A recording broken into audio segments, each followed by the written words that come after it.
Hello, this is Brainy Fox, and you're listening to the Brainy Fox podcast, where you can hear all about my swinging adventures, my scandalous lifestyle, and hear all the other fun stories that I have to tell. Enjoy! Please note that the adult nature of this podcast makes it inappropriate for people who are under 18. Sorry, kids. If you like my podcast, be sure to click subscribe or like, and then I can see you every week.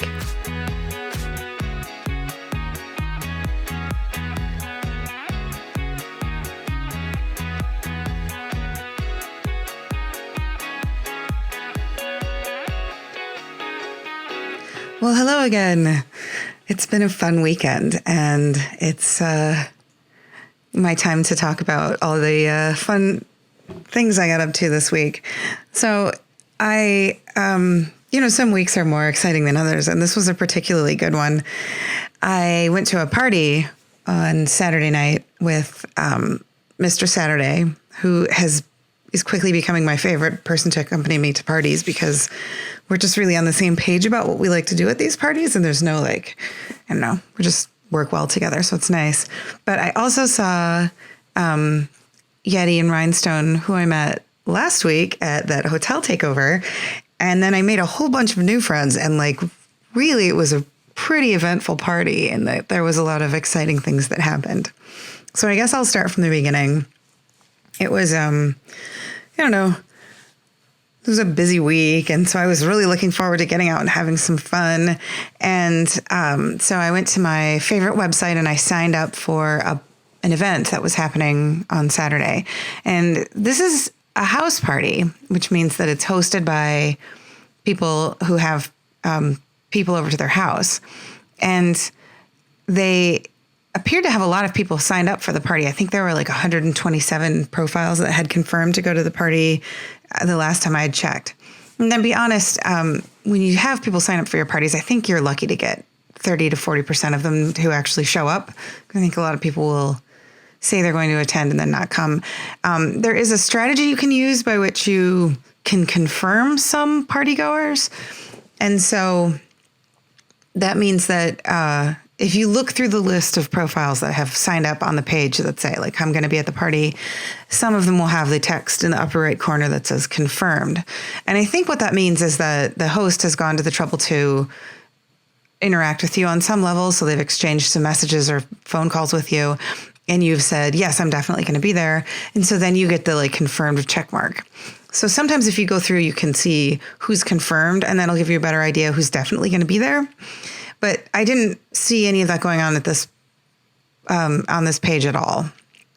So 127 people, and I wasn't sure exactly who was going to be there. I knew I was signed up. I knew Saturday was signed up, and I knew that Yeti and Rhinestone had signed up. And so that's really all I knew for sure. And I had actually gotten some messages from other profiles saying that they would be there and, they would like to run into me at the party. And so generally my response to that is, yeah, hey, let's run into each other. I never promise anyone that I'm going to interact with them any further than to say hello or maybe have a drink before I've met people face to face, just because I feel like that's unreasonable. Sometimes people can surprise you in a good way or a bad way. And I just, sometimes you meet people face to face, even after you've interacted with them by text message or email, and they just don't feel the same and you don't feel them anymore. So I never, ever promise anyone that I'm going to play with them until I've met them in person. And even then, I can change my mind. I get to do that. And that happens. Sometimes I get distracted with other people, or sometimes I just don't really feel like playing with anyone. That doesn't happen that often, but I can, it could happen. So I signed up. I was getting I was ready to go. There wasn't a theme, so I figured out where I was going.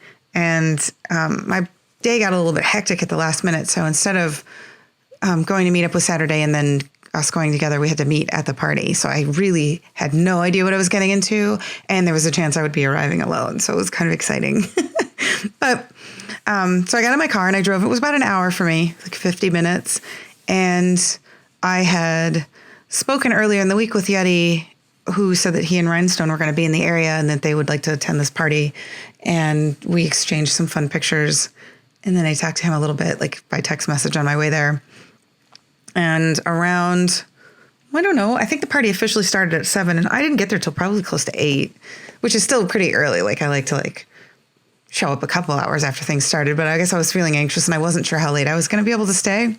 So I got there around 8 and I waited for Saturday to meet me. He was like 5 minutes behind me and we parked and it was, there was a house and across the street from the house was some kind of a business. Like I think it was a dentist's office or something.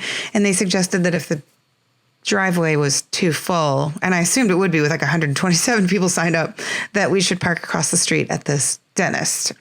Or, yeah, I think it was a dentist's office or like something. But anyway, so we parked across the street and we grabbed our lawn chairs because there was going to be a bonfire and they suggested we bring lawn chairs and we headed on into the party.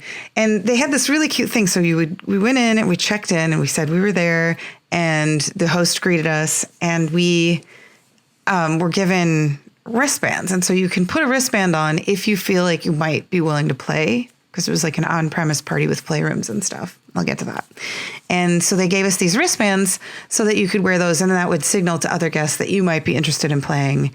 And if you weren't wearing one, then like maybe they should leave it up to you to initiate, which I thought was a cute idea. I like when they do things. I've actually been to parties where they gave everyone those like rubber wristbands that kids traded in grade school. I know that's anyway, but they would give wristbands or something, and each one would signify what you were willing to do. So some couples are full swap, which means that they're willing to go completely exchange partners with someone else or, have actual sex with someone else, where some people are just like watching only. So they're willing to be with their partner and watch other people in the same room.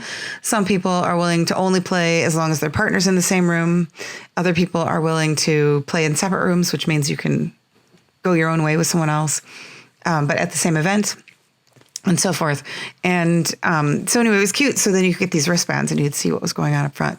So I think, I don't know, if I ever end up hosting an event, I think that might be a cute idea because it's an icebreaker, right? Like any excuse you can find to like say, hey, hello, I noticed you have this on your wrist. Then it gives you a reason to talk to people. And I don't know, icebreakers are good. So we get to the party and we put on our wristbands because of course, we're adventurous. We were willing to play with people. And we went inside, set down our cooler, and they gave us a tour. In fact, not the host gave us a tour, but some very cheerful guest, said, hey, I'm going to give you the tour. I just got the tour. So we walked through. There was like a kitchen, and then we went outside, and there was like a finished garage that had a giant hot tub in it. And they had sort of a bar area set up where they had mixers and stuff. And then right outside the back was a tent, like a covered sort of half tent area where people were hanging out. And then they pointed out into the yard and there was like a small guest house in the back.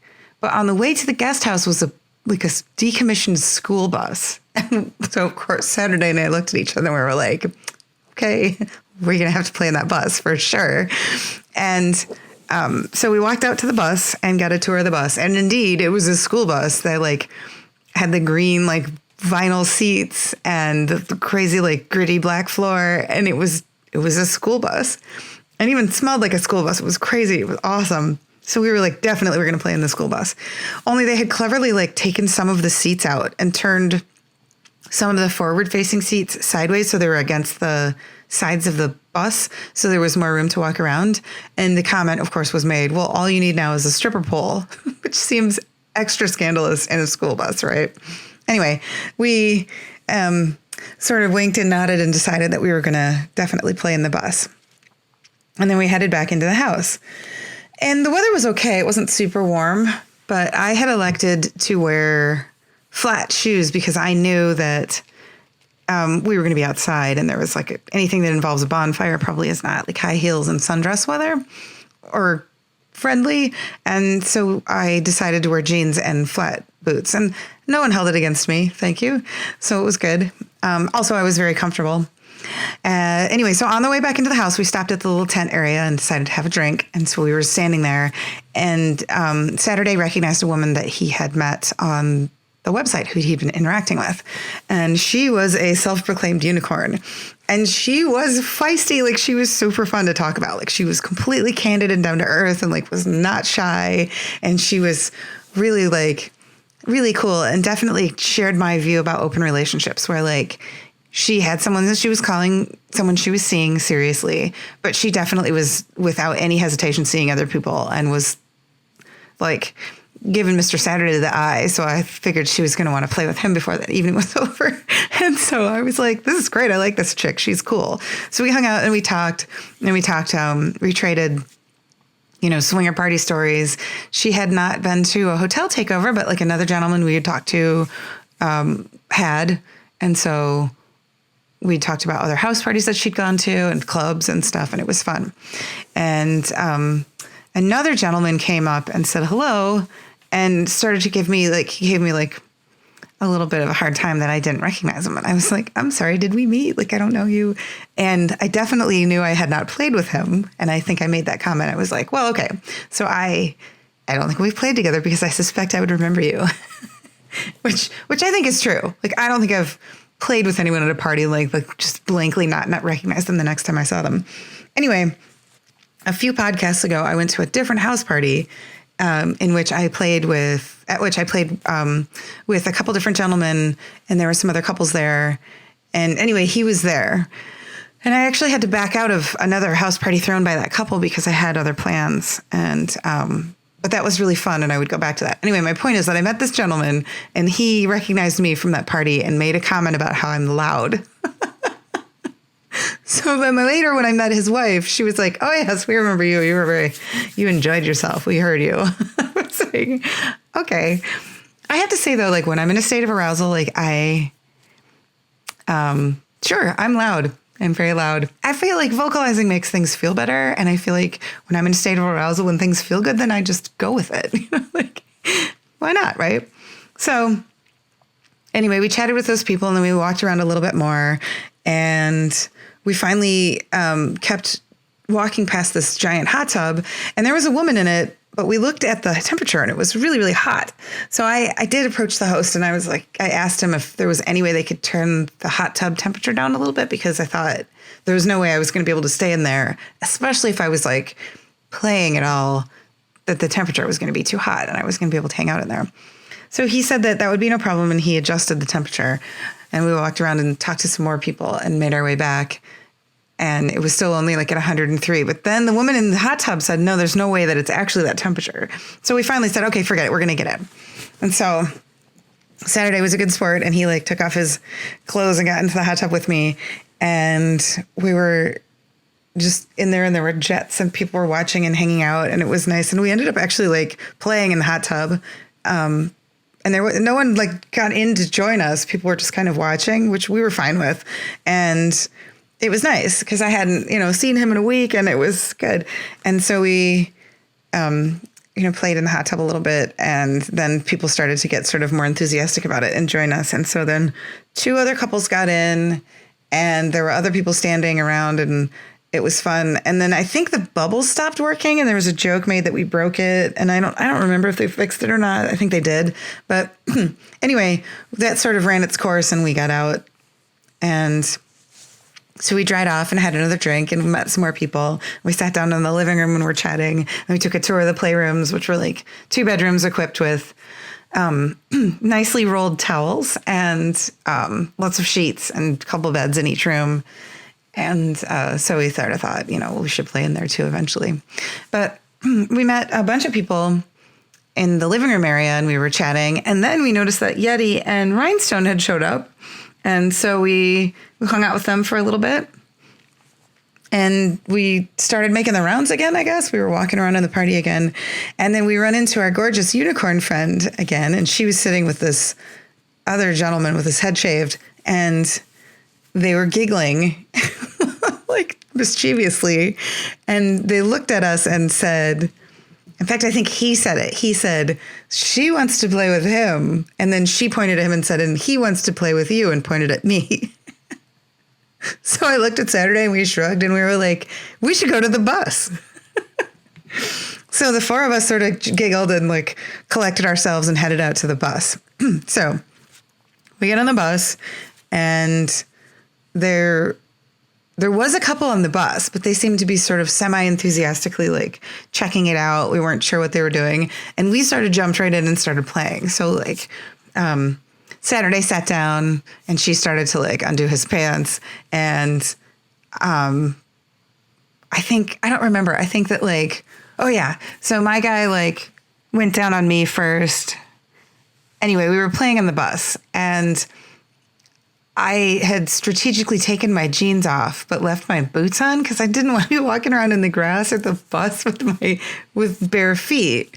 So I had little sparkly combat boots on while I was getting like eaten out on this bus. It was great. Anyway, so we're fooling around and then it gets a little more heated and there's like fucking happening. And at one point I was bent over while the unicorn was bent over and we were sort of holding hands like over the top of this backwards facing bus seats. And then both of our guys were fucking us. It was hot. Actually, it was great. So I was getting really into it. It was fun. And at one point, like I was riding the guy. And so then I sort of start hearing voices and I realized that like I have completely checked out and I was just enjoying the sex and I didn't notice, but I look around and there was an audience. There was a crowd of people in the front half of the bus just sort of standing there watching us and smirking and making some commentary, which I had started to hear.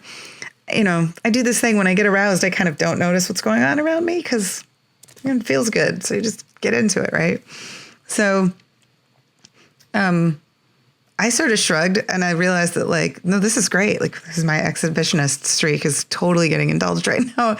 And so we carried on and enjoyed the commentary. And some people moved closer and were sort of like, you know, making comments and, you know, saying things. It was really funny. And neither guy got any kind of performance anxiety, which can happen, right? When you suddenly realize there's a bunch of people staring at you, some people are like, and then they have a hard time focusing again, which is completely understandable. But that didn't happen. Both guys they hung. And so we finished up and then the unicorn and my guy left and the bus started to sort of empty out. People started clearing out and we stayed and chatted with a couple people. And Saturday and I had agreed that we were going to play in the bus. So we decided that when everyone left, we were going to play. So anyway, I went to kneel down in front of him and some woman approached me and she puts her hand on my shoulder and she's like, so I can set up a gangbang for you if you're down. I was like, who are you? Like this like really enthusiastic woman just decided that she wanted to see live porn and she wanted to see me get railed by 3 dudes. And so she was going to set that up for me. And I said, I'm going to need a minute and I'm going to need to meet the dudes. So like, let's, you know, right now I'm kind of doing this. So, but thank you though. I wasn't even sure how to respond to that. That was a definite first for me. Anyway, she was great. And then I remembered she had been in the hot tub too. And she recognized me from the hot tub. It was very funny. So we ended up not playing again on the bus because it started to get a little bit weird because there were people milling around, sort of hoping they were going to jump in, not in an unfriendly or like super uncomfortable way, but in a slightly distracting way. Like when you have sort of a play scene happening at a party, sometimes people get the wrong idea and they think like, oh, if I just hang out, I'll get pulled in or I'm going to jump in. And that is not always the case. In fact, you should assume that that will not be the case if that's you sort of waiting and hoping. And so I didn't feel any weird pressure, like it wasn't uncomfortable like that, but I did feel like it was just distracting enough. And I wasn't really in the mood to explain to people like, no, maybe we'll talk later. And there were a bunch of attractive men standing around. Like these are people that I might have played with, but I just really, I don't know, something about it seemed like it didn't appeal to me at that moment.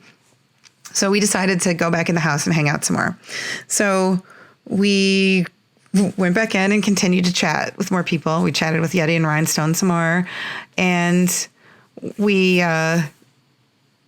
just sort of, made our way around and like talked to people. And there was a bunch of food and there were all these people. We chatted with this group of 3 gentlemen and another unicorn. And she was really pretty too, actually. But there were 3 guys and they were like they were like single guy types, I think, that like came to parties, but they kept looking at the one and saying that he was new. So now, okay, so here's where I reveal my sleazy secret. Because I do this. This is kind of a thing I like to do. Like, it's my tradition that when I go to parties, I meet somebody and I will like grab some guy and blow in the bathroom because that's kind of the thing I really enjoy doing. Don't know why. I just like it. It's kind of a power thing for me. Like when you perform oral sex on someone else and don't allow them to reciprocate, like you're really like in charge of that situation, right? And yeah. So, and I enjoy it, right? I like looking up, and then sometimes they're a little overcome and stricken by like, well, I just met this woman. Oh my God, that reminds me of something I completely forgot to mention in the bus. Right. So during the scene in the bus, I was bent over at one point and my guy starts yelling, "Can I stick it in your butt?" And I was like, no. No, you can't. I was like, we just met. And then there was like some chuckles. And I think that's the point at which I realized that people were watching me, because somebody was like, and I was like, here's the thing with butt stuff, right? Is that you should always assume that it's not going to happen. And it is definitely something that you should address as either a possibility or not a possibility before you engage in any kind of interaction, because it's really awkward to get shot down mid coitus, right? So in the end, I thought it got handled well, and it totally got like it went away, and it wasn't super weird, but like it could have been, right? And so it's better to just assume that unless you've discussed things ahead of time, like outside of the like real standard stuff, it's not going to happen. And the safest thing to do is to discuss all of it up front, right? And because it avoids any weirdness and like, okay, wait, we got to stop and talk about that, right? So anyway, but yes, for me, with anal sex, generally speaking, oh, that's right. And then as we were leaving the bus, people were joking about like, you know, he just asked her in the middle if he could stick it in her butt. And I was like, so weird. And I was like, yeah, like, I feel like I need to know somebody a little bit first, like take me to dinner. And so then there was a comment made that like, that's all you need. And I think the answer to that, like now I feel like I should address my views on anal sex at this point, are I am not opposed to it. In fact, I can enjoy it. I can actually climax from anal sex, but I definitely have to have had at least one orgasm first before we go there. And I really do like to have some warning, because it's not a sort of a spontaneous thing for me. I like to be aware that's going to happen ahead of time so I can be ready, you know? And I suppose I'm being cagey about that. But the bottom line is that like, I'm just not always down for that, right? And sometimes I am. And like, I would like to be the one to make that call. Like, if I want you to stick it in my butt, I will let you know. Like, you will know. And then you could be like, no, I'm not really down. And that's fine too. Which is why it's better to discuss it up front. So I'm not yelling out things that like are like, no thanks, in the middle of the sex. Okay, so 3 guys. And so my tradition of grabbing some lucky guy to get a blowjob during parties, it doesn't happen at every party because there's not always somebody I find, right? And I haven't actually had one where there was more than one yet. Maybe that could happen sometime. But I do like to do that. And then jokes have been made about how I'm terribly efficient because I'm not gone long. But I think there's something exciting about it. So it's certainly like you never hold it against a gentleman that he's like enjoying your oral sex, or like it doesn't take him that long, because like that's great. That's the whole point of it. It's exciting, right? And but I'll disappear for a little bit and then come back. Anyway, so this time Saturday nudged me and he was like, hey, the guy they keep saying is the new guy, like that should be your guy. So I was like, okay. So I grabbed this guy by the wrist, and we like found a bathroom that was unoccupied, and I blew him, and he was really great. He was fun. He was appreciative. He was like cheerful, and afterwards he hugged me, and then he actually had to leave the party, so I didn't realize that like we were gonna play really quick, and then he was gonna run away, but it was fine. So we did that. And then I came back and there was a joke made that I was efficient. And then his friends thanked me and we hung out and talked some more. I don't know. It was great. At some point, the host made me a really delicious sandwich. And we met a bunch of other people. There was a couple, and the woman was dressed in like a super sexy schoolgirl outfit. And she had a ruler that she was swatting people with. And there were a bunch of fun couples. But I don't know what happened. We just decided that Saturday and I wanted to play with each other because we hadn't actually like gotten to just play the two of us. And we like not really. So we found a playroom, and the playrooms, like I said, were bedrooms. And when we had first approached the playrooms, the doors are locked. So sometimes people go in and lock the doors. And I generally don't know what the etiquette is, but it seems like if you want to lock the door, I guess you should be able to. But we decided not to. I think we did close the door almost all the way, but we found a bed and we were playing on it. And it was really intense because both of us were like all sort of wound from being at this party, and the whole scene on the bus was super hot. And like we just had been having a really good time, and it was fun. So anyway, we were like having sex and it was intense. And like I completely lost track of my orgasms, and I was like all like, I'm sure I looked all crazy, like my hair gets all messed up. And at one point I was on top and I noticed that Saturday is kind of looking over my shoulder. And I was like, what's happening? So I turn around, and then sure enough, the room is full of people again. There are like all these people standing there sort of watching and like nodding in approval. It's like, all right. So, then I just decided, like, you know what, I'm enjoying this and I don't care who's watching. Like, this is fine. So we like sort of finished up, and I don't think we got a round of applause, but we did get some like nodding, like approval. It was really great. So normally I think the sort of lower key house parties are not so, there's not that many opportunities for like blatant exhibitionism, like where people are just watching. Like there's not, like they're little like play areas. It's not like a playroom where there's like seating and stuff. Like these were bedrooms, and these were people just leaning against the wall in the bedroom. But I have to say, I really enjoyed it. It was great. And, I felt amazing afterwards. So we pulled ourselves back together and we sort of wandered back out and had a last drink. And Yeti and Rhinestone approached us, and we hadn't seen them. So like, I didn't know what they were up to. They seemed to be chatting with people, and they sort of had like a long day. And so we weren't sure if we were going to actually get to play with them. Like something, it just hadn't worked out. And so then the four of us met up and had a discussion, and we were like, hey, do we get to, or should we play? Do we have time? It's getting late. I think at this time it was probably like 12:30. Wasn't that late. And we agreed that yes, we would go and play. So we went back to one of the playrooms, and Yeti and I picked a bed, and Rhinestone and Saturday picked another bed, and then we got to play. And it's, I don't know. Yeti's really fun. Like I totally enjoy him. I enjoyed him last time I got to play with him, and I enjoyed him again. And then like, it was nice having a little bit of a connection with him during the week, even though I was not as attentive as I thought I should have been. But anyway, he's fun. He's hot in a totally different way than Saturday is. And we got to sort of watch Saturday making Rhinestone really happy, like right next to us. And so that was kind of hot, doing the same room, but like not touching each other kind of scenario. And yeah. And Yeti's fun to kiss too. So like it was great. But so we played.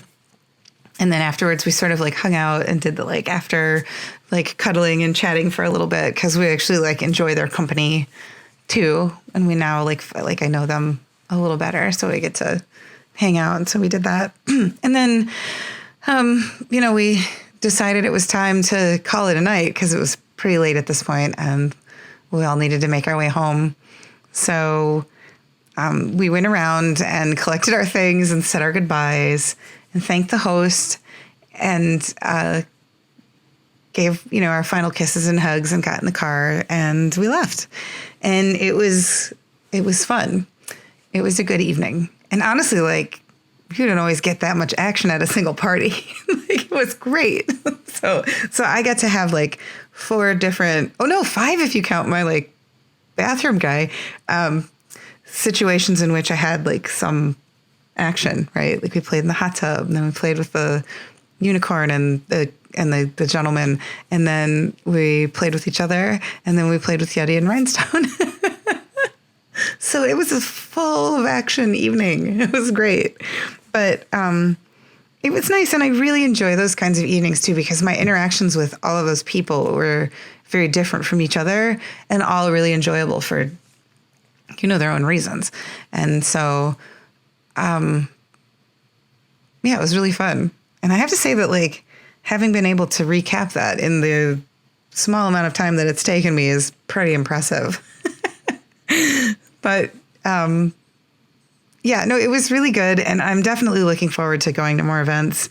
I think that the more you show up at events locally, the more you get to know the people that are there. And sometimes you end up playing with the same people over and over.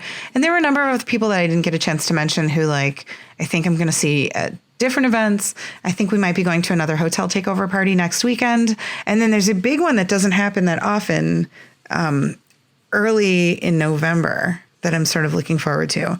That's one of those where you have to apply and they have to decide if you're like physically attractive enough to go. So I made the cut. Thanks. But I often wonder if they're less fussy about single females. And I've told you that, like, my personal preference is that I don't necessarily like parties where they only let single females and couples in. I feel like there should be a balance. Like, if you're going to let single females in, you should let some single males in. And sure, if you want to make sure that they're like not creepy or you want to kick them out right away if they cause problems, like, that's fine. But you mean, honestly, like, just hold them to the same standard that everyone else is held to. And that should be fine, right? Like, I don't know why it seems to be the single males that cause the problems if there are going to be problems. But like with one person acting creepy, but I definitely think that I don't personally, like I said, I like there to be as many men as women in a scenario. And so I don't necessarily prefer that there be a surplus of single females. And like, some single females are super fun. And like, yeah, it's great to play with them, like alone or with just one guy. But I don't know, generally speaking, that's my exception. Like, I tend to be like, I like multiple men if I'm going to go with like a multiple partner situation. It's just me.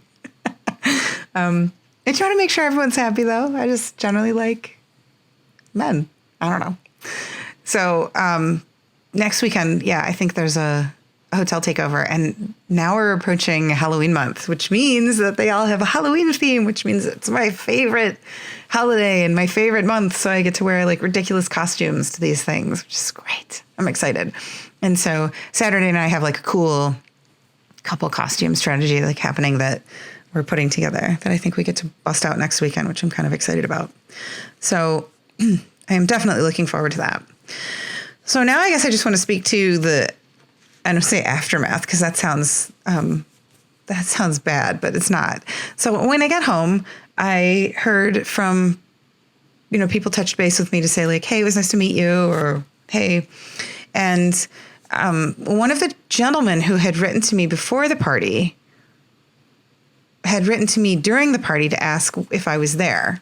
And I think that my profile on the dating websites doesn't have pictures of my face, but I don't know. I feel like I'm pretty recognizable from my body, especially if I'm walking around at a party in my lingerie. Anyway, so he asked if I was there, and I didn't get the message until after I'd gotten home. So I wrote back, yes, I was there. So then he wrote back something that actually came across as slightly unfriendly. And he was like, oh, I didn't know who you were. So I didn't see you. I was like, and I recognized him from his pictures. And I said, you were definitely among the people who were watching me in the bus. Like, you definitely saw me. So then he said, oh, shit, that was you. Yeah, we should play. And so I think that I wanted to speak to that leap, right? So like, yes, you saw me pick up a dude at a party and bang him in a bus, right? But that does not mean that I'm going to make you the same promise. Like, until I've hung out with you face to face, I'm not going to make you any promises. In fact, you don't get to assume that there's even that possibility. Like, we can throw it out there as like something we could discuss as a big maybe, but like, I'm not going to make you any promises about what will happen between us until we've spent time face to face. And it doesn't even have to be that long, but like, you can get a vibe from somebody like pretty quickly. So he said, oh, hey, yeah, no, definitely. I saw that. That was hot. I would like to play with you. He's like, we should play again in the future, or we should play in the future.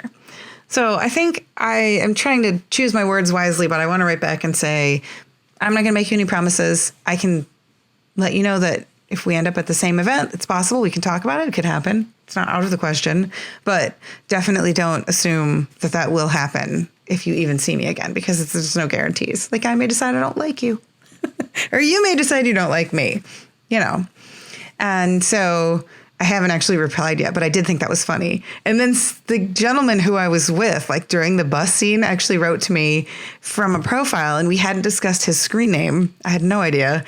And there wasn't a single picture and there wasn't much information in it. And he was like, hey, totally had fun with you on Saturday. Like, what's up? So I wrote back and I was like, whoa, you're kidding, right? Like, who is this? Like, there's not a single profile picture and there's not much information in your profile. Like, this is actually coming across as a little bit creepy. And so he wrote back and apologized and opened his pictures. And indeed, it was the gentleman I played with in the bus. And I suspected it was him, but I felt like I should give him a hard time for like being too mysterious. I think my feeling about profiles on dating websites is that you should have some kind of a picture, even if it's a picture of like your bicep, like it's a picture of a human being. Like it just makes it seem less, when you just have like the default like site logo that's there, and there's nothing at all in your profile, like you say something, just say like, hey, I enjoy events, or like, this is who I am. Just make yourself human a little bit before you start approaching people. And you definitely will get a better reception than if you just have nothing. It just comes across as kind of aggressive and creepy. In fact, I changed my profile so that the first line in it now in all caps says, if you don't have any pictures and you don't have anything in your profile, don't write to me. It's aggressive and creepy. Which is probably a harsh way of saying what I really meant to say. But it just rubs me the wrong way when people don't give me anything and expect me to like be receptive to that. Like, I don't know who you are. I don't know anything about you. You're approaching me. You should offer something, like something to make you seem human, right? Anything. So anyway, that's my rant about that. So I don't know. But I also heard from some of the other couples and some of the other people that I chatted with, and it was generally nice. Like I caught up with a bunch of people, and I don't always tend to be really great about networking with people after the fact. I'm kind of just clumsy about that.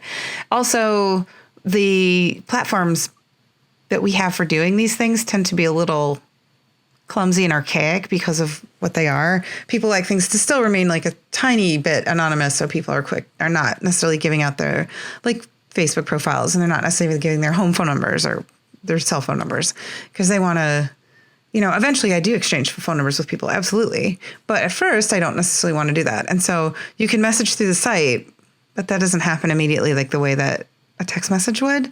And you can also use these other messaging platforms, but the main one that we used to use that doesn't require a phone number is shutting down for like the company's having some legal things it needs to focus on. And so it doesn't have the resources to maintain the messaging platform and its cryptocurrency.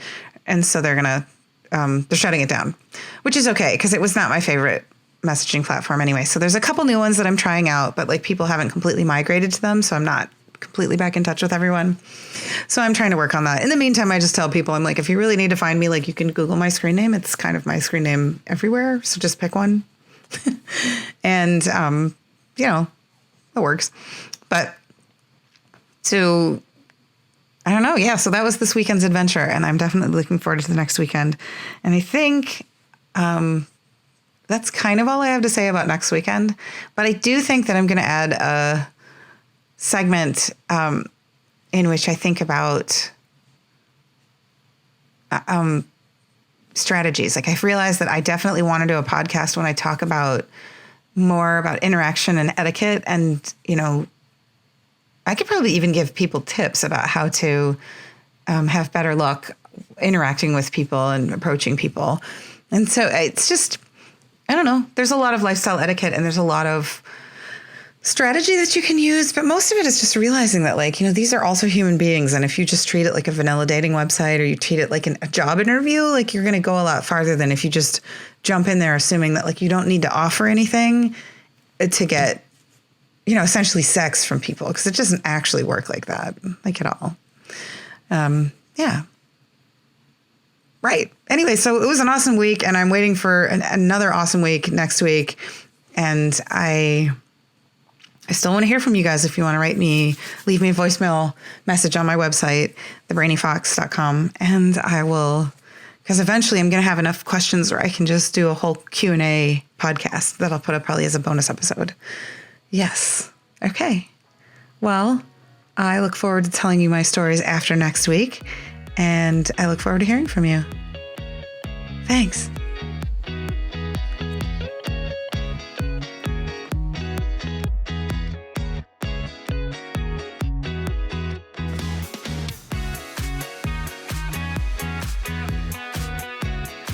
You've been listening to the Brainy Fox podcast. Thank you so much for spending time with me. If you want to be involved in my future shows, be sure to click like and follow, and you can leave me a voice message on my website, thebrainyfox.com. Also, follow me on Instagram and Twitter at thebrainyfox. So thanks again, and until next time, happy swinging.